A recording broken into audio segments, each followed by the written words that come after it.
well, it's not just what South Africa's response is to this conflict, it's also what does the rest of the world have to say. The United Nations Secretary General Antonio Guterres says the protection of civilians is of paramount importance.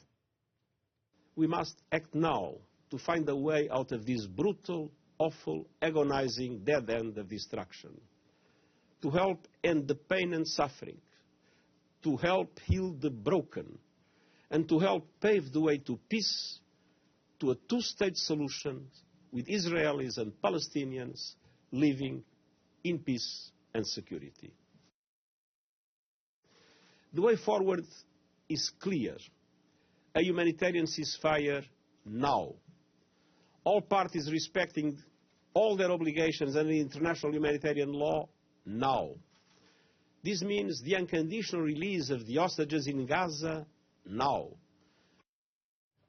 Well, joining us now is the University of Pretoria political scientist Roland Henwood. Roland, good evening to you. Thanks for your time. So I think just based on the questions sheet, in particular, the International Relations Minister would have anticipated that she was going to face quite tough not only questions but also views from MPs in the NCOP today, especially after yesterday's announcement about South Africa extracting its diplomatic services effectively in Israel.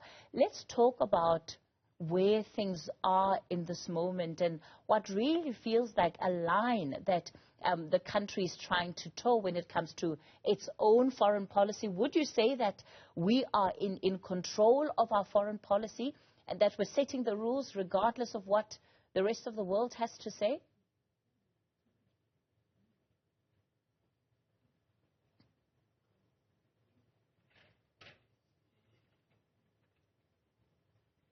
I think what one must be careful of is to try and superimpose one narrative on what is happening and also one narrative on where South Africa stands.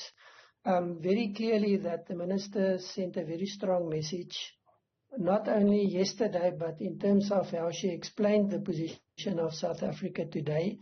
And that is nothing, I don't think one can find fault with the reasoning that she has provided and the specific issues that she has raised.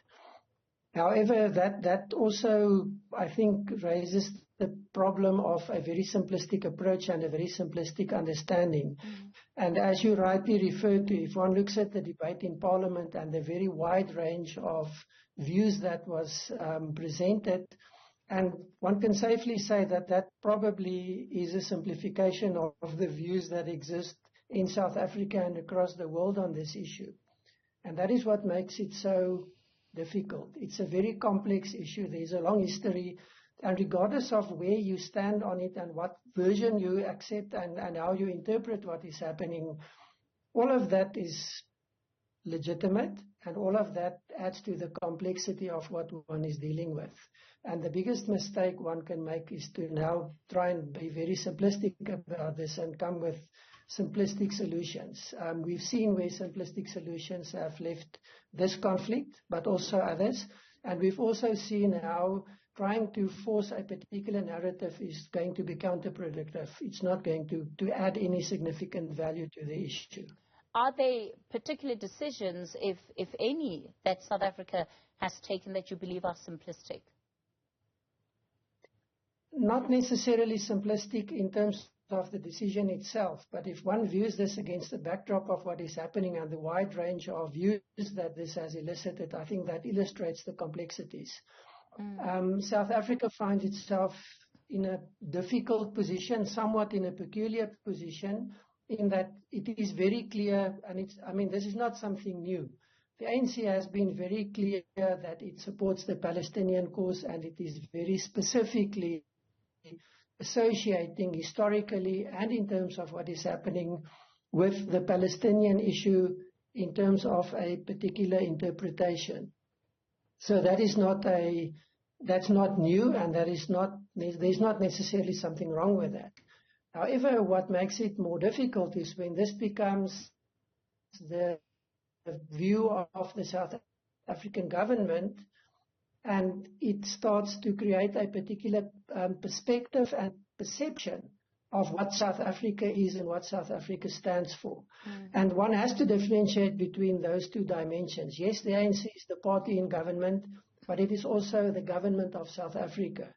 And a narrow party political view cannot become ex officio the view of South Africa. And that is where it becomes a bit difficult. And by making the choices that South Africa makes, there are different things that one can look at. The one is, yes, in principle, nothing wrong with the arguments presented. In law, nothing wrong with the arguments presented. But that's the easy part. The difficult part becomes when this becomes the political world and the realities of the political world. And the questions that one starts looking at in foreign policy are, what drives your foreign policy? And then what would others look at in foreign policy? They would look at dependability, they would look at predictability, etc. And what South Africa has done is not very predictable in this context. Second question is, in terms of where you stand, is who are you standing with? And you can argue that I'm standing with the people, but that's again a very simplistic view. Who are the others that stand with South Africa? Who has withdrawn their diplomats, for instance? Because that is a very important position that you take. It's not just symbolic, it's also real. What happens to the people that depend on your services? What happens to the access that you should have in terms of informing a process, influencing a process? Of course, that can be done from the outside, but if you want to play a key role, these are considerations. And I think this is the key issue. Would you really describe that inform the decision? Sorry, it looks like we're having just an issue with our connectivity to you. So I hope that you're going to hear me clearly, Mr. Henwood. Would you really describe South Africa's decision as unpredictable, particularly because the ANC has never pretended to hold an alternative view to the conflict in Palestine? At least if we look at, recent history, in the last 5 to 10 years, they've held the same position. They've, in some instances, even, supported boycotts when it came to those that were holding and driving campaigns in South Africa. So that position, is what they're saying now is consistent with what they have said. So do you find then that the move to, extract the foreign representatives from Israel, do you find that really as unpredictable? Yes, I agree. And that's why I said this is not new. It goes back to officially to 1990. I think that's why I said this is not new, and it's not a different position for the ANC. What is different is the diplomatic actions that go with this. That is new.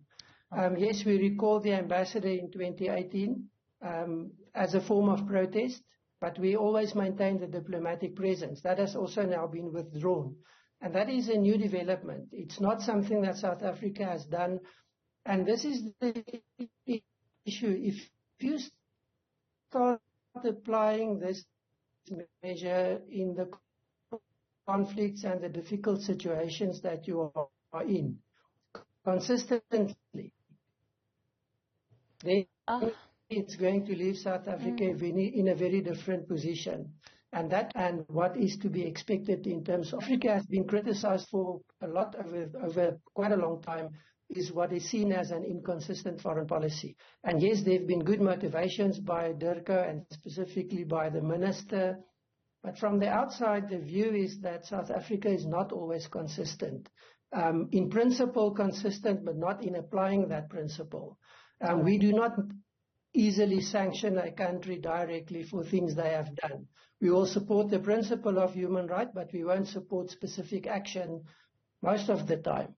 And I think this is what makes this decision an important decision in the context of understanding South African foreign policy, and also an important decision in the context of interpreting and going forward in South African foreign policy, because we have never done what South Africa has done yesterday. So that is a new development. It's a new dimension, and I think it adds a different dimension to looking at our foreign policy and understanding what are the actions that are going to underpin our foreign policy. All right. So my argument is not that South Africa has changed its position in terms of support. What I'm saying is that in terms of action, what we have done now is something that we have not done in the past. All right, fair enough. Apologies, we're going to have to leave it there. I wish we could have continued for longer. I have to apologize for the quality of connection to Roland Henwood tonight. He's a lecturer in the Department of Political Sciences at the University of Johannesburg.